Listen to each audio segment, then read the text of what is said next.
오늘도 선하신 하나님을 의지하여 말씀 앞에 나오신 성도님들에게 하나님의 다함없는 위로가 있기를 기원합니다.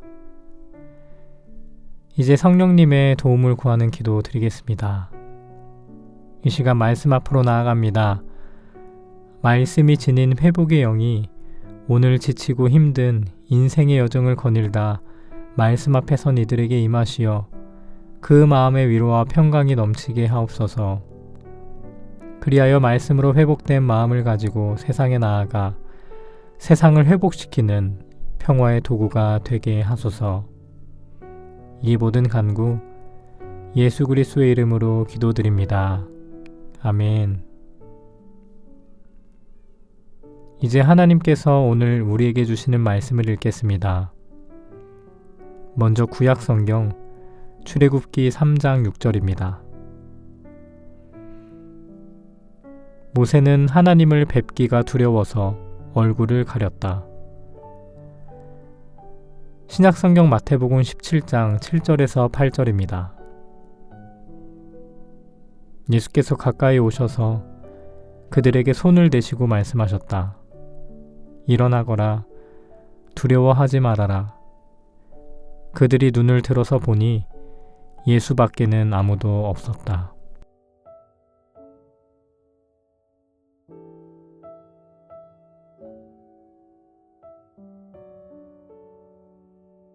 이번에는 순서를 바꾸어서 다시 한번 읽겠습니다.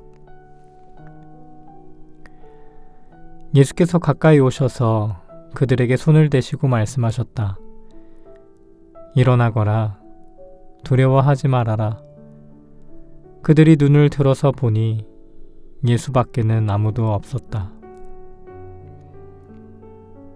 모세는 하나님을 뵙기가 두려워서 얼굴을 가렸다.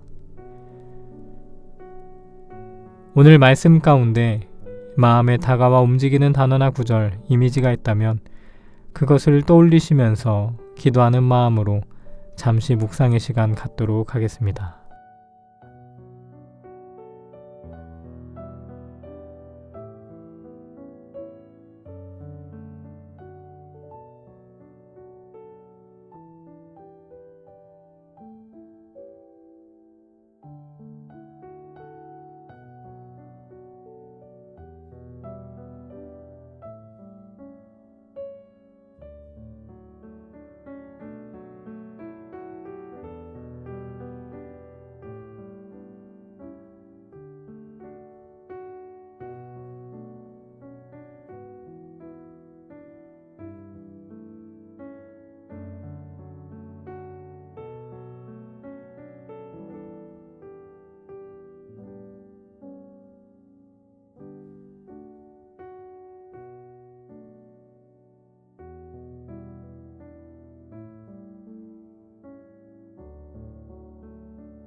예수님께서는 베드로, 야고보, 요한을 데리고 높은 산을 오르십니다.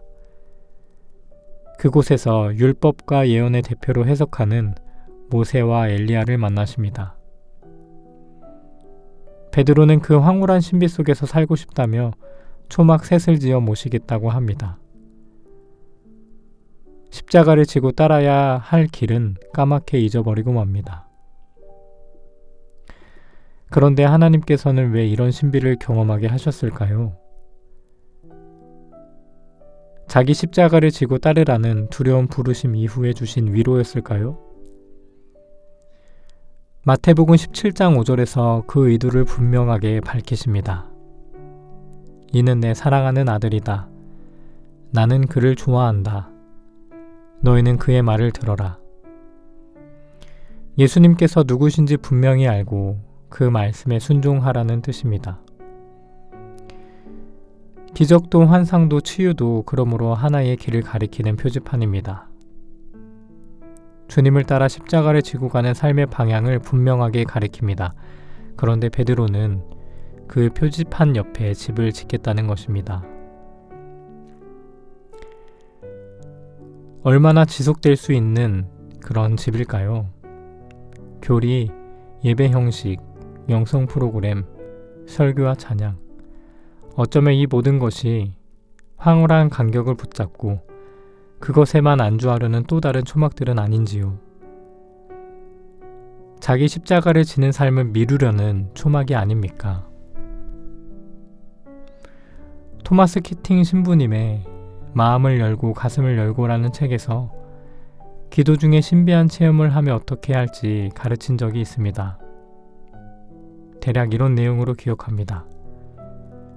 기도 중에 주님께서 안아주시는 체험을 하며 어떻게 해야 할까요? 이에 대한 물음에 그 체험을 붙잡지 말고 다만 거룩한 단어로 돌아가야 합니다. 라고 답변합니다. 거룩한 단어는 모든 것을 내려놓고 하나님만 향하겠다는 지향성의 표시입니다. 기도 중에 어떤 황홀한 체험을 해도 그것에 매달리지 않으려는 뜻입니다. 어떤 신비한 체험도 하나님 자체는 아니기 때문입니다. 하나님으로 인한 그 무엇이 아니라 오직 하나님만을 향하는 중심을 강조한 것입니다. 평안, 기쁨, 황홀, 감격, 하나님으로 인해 경험할 수 있습니다.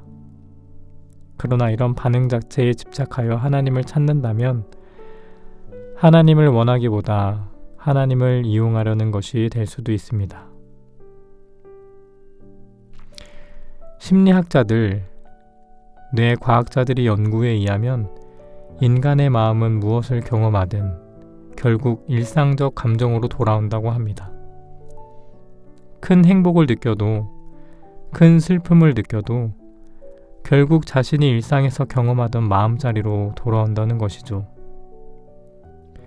일상이 불평과 불안으로 가득했다면 큰 행복도 결국 그리로 돌아가고, 일상이 평온한 그런 사랑이었다면 큰 슬픔도 결국 그리로 돌아갑니다. 가장 중요한 것은 일상의 마음자리입니다. 베드로와 다른 두 제자도 큰 황홀경을 경험하고 그곳에 머물렀으면 했습니다. 그러나 구름이 뒤덮이고 두려움에 휩싸입니다. 아무리 놀라운 감격과 신비였다고 해도 결국은 사라집니다. 언제 그랬냐는 듯 다시 두려움과 불안에 빠지곤 합니다. 바로 그때가 중요합니다. 바로 그때 주님밖에 아무도 없다면 어떻게 하겠습니까? 주님 아닌 다른 무엇, 주님으로 인한 감격을 더 바랬다면 낙심과 허무에 쓰러지고 말 것입니다. 그러나 주님을 가장 바랬다면 아쉬워도 안심하며 함께 나아갈 것입니다. 사실 절박하고 결정적인 순간들마다 우리는 결국 주님밖에 없음을 깨닫게 됩니다. 바로 그때 안심하며 함께 나아갈 중심이 필요하다면 그것은 바로 지금입니다. 지금 주님을 향한 마음의 길을 내고 또 내야 합니다. 함께 기도하겠습니다.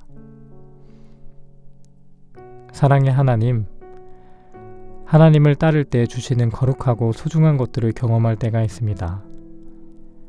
기적도, 환상도, 치유, 평안, 기쁨, 황홀, 감격 등은 주님을 향하게 하는 거룩한 것임을 부인할 수 없습니다. 그러나 그 모든 것이 주님보다 우선하지 말아야 한다는 것을 오늘 말씀을 통해 보게 됩니다. 하나님으로 인한 그 무엇이 아니라 오직 하나님만을 향하는 우리의 삶이 되게 하옵소서. 감사드리며 이 모든 간구 예수님의 이름으로 기도드립니다. 아멘.